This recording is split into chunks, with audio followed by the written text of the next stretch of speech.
Hey guys, welcome back to episode 10 of The Real Deal. James Neal, still on that third line, still trying to get back up to either Sid or Gino's line. But today, whilst you are watching the game against the Boston Bruins, and possibly in the next episode as well, I would imagine this will go over to episode 11, possibly even episode 12. I wanted to talk about all the free agent signings that happened on July 5th and also that will be happening on the 6th, 7th, etc. I watched all the coverage yesterday on TSN, and wow, it really was a free agent frenzy. It really lived up to the name they gave it. Unlike last year, where the biggest name moving on the free agent day itself was Jason Garrison, and inside the first hour, we already had about 15 deals, um, and some big ones as well. Some big money was thrown around out there. Even though the salary cap has gone down, which really makes you think that the teams are expecting it to go up a lot, like a hell of a lot, very quickly after next season. Um, I've even heard rumours of 80 within 3 years, so it could go up a lot. And obviously, we don't know for sure yet, but it would be interesting to see the cap go up for the bigger teams, let's say, the teams who are already challenging. Because think of all the players they could add, but obviously then you're going to make the bigger teams stronger and the weaker teams weaker. So it depends what people want to see. If you want to see a level playing field, then the smaller the cap, the better, really. So the first free agent I wanted to talk about today uh, is Nathan Horton, who left the Boston Bruins. Even though the Bruins freed up a little bit of cap space by getting rid of Tyler Seguin for Louis Eriksson. And he signed in Columbus on a 7-year deal worth $37.1 million. Now, most of that is in the first 5 years, and then he gets, I think it's 7 in the final 2 years. So, last 2 years of a 3.5 million salary owed to him. So overall, that makes it a average annual value of 5.3 million. Now, for someone like Nathan Horton, if he wasn't as injury prone as he has been, I'd say that's a really good deal. Uh, Obviously, the length you've got to pay. You've got to give longer contracts in free agency to attract some of these players. Otherwise, they're not going to come to you.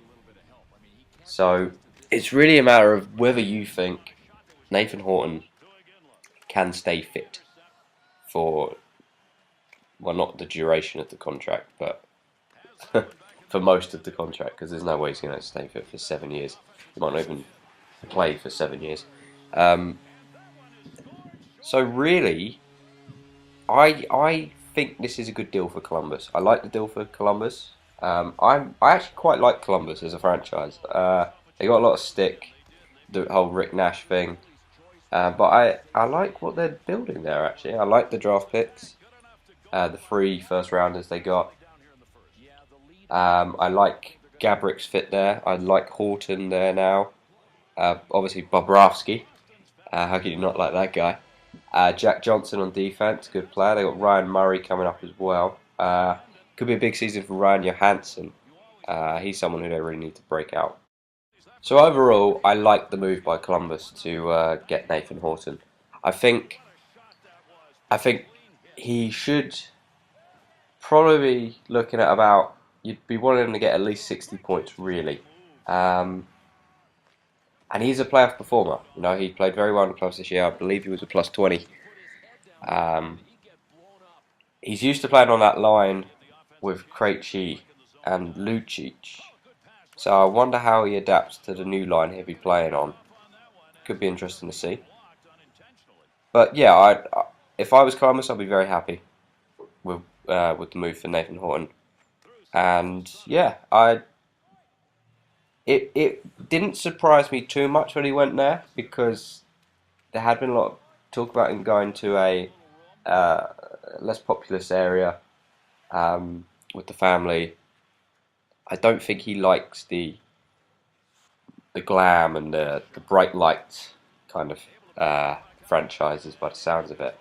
So Columbus is a good fit, and I really hope he does well there. So the second free agent I want to talk about was someone that my team, the Pittsburgh Penguins, signed, and that is Rob Scuderi from the Los Angeles Kings, and that was a 4-year, $13.5 million deal.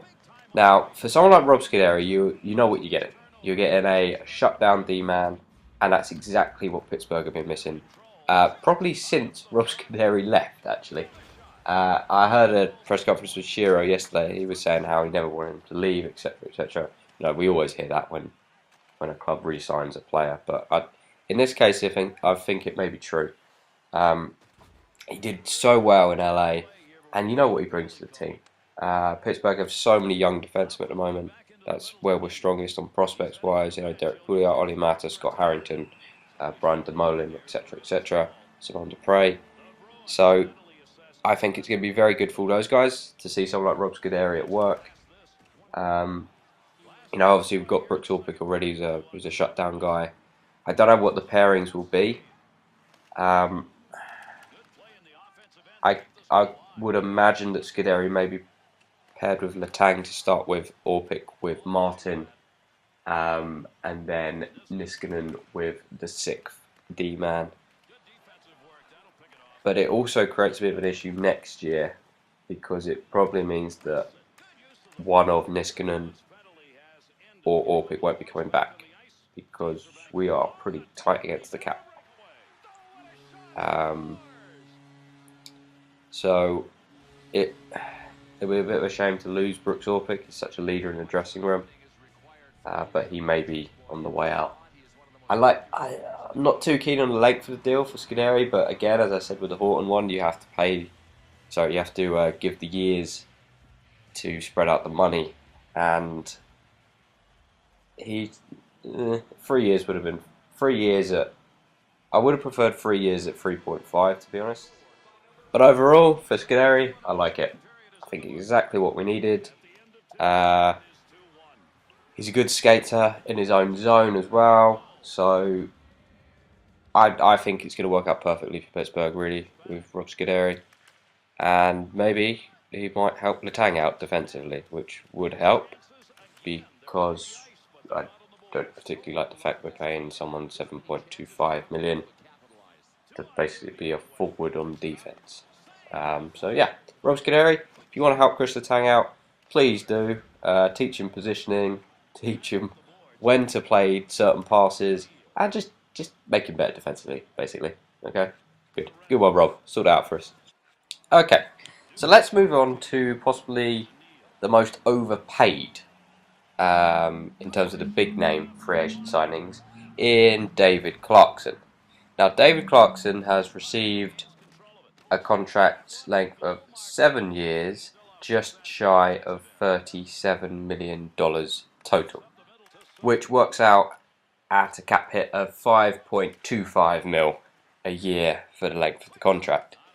So, in terms of who he's paid similar to, he is paid more than James Neal, the real deal James Neal, that is, our RB a Pro, a man who we know has scored 40 goals in the past, albeit on a line with Evgeny Malkin. He's paid a little bit less than Phil Kessel, a little bit more than Joffrey Lupul, just about the same as Jeff Carter, and exactly the same as Martin Havlat. So these are guys who have been in the league for a long time and have consistently produced goals and points. Now, David Clarkson has a 30-goal season behind him a few years ago. But what are they expecting from him? He's going to be a top 6 forward. He has to be, if you're paying him 5.25 mil a year. So, what they want him from him? What are Toronto looking for? They must be looking for at least 25 goals and 60 points. Now, can they get that from him? It's hard to say, but I don't see him scoring 20 goals, to be honest. Around about 20 goals, I reckon, is his maximum he can get. You're talking about a 29-year-old who's going into a 7-year deal, and he's only scored 30 goals once. Now, to me, this seems like an absolutely terrible move by Toronto. I know they had cap space. I know they were looking for a top 6 forward. But surely it would have been better to trade for one, or maybe or have a run at Nathan Horton. Why pick up David Clarkson to be a top 6 forward? We all knew from early on, before the buyouts, that he was going to be overpaid. Now, when you're talking about someone being overpaid, for David Clarkson anyway, you were talking about 4.5 mil. Now they've almost put an extra million on top of that, and it's a 7-year deal. I just can't understand it. I don't understand the move, and I know the salary cap will be going up, but it just doesn't. It doesn't fit for me in Toronto with him. I really couldn't see this ending in tears, to be honest, and a buyout in say 3 years time maybe, when he hasn't hit 25 goals in those first 3 years. So that just about wraps up the first video I shall be doing on the free agents. In the next episode, I would imagine I will be talking about the likes of Ray Emery, and yeah, people like that. Ray Emery, and maybe also mention the trade of Bobby Ryan to Ottawa, and definitely talking about Daniel Alfredson leaving Ottawa and signing with the Detroit Red Wings. So, until then guys, have a good one, and I shall see you in the next video.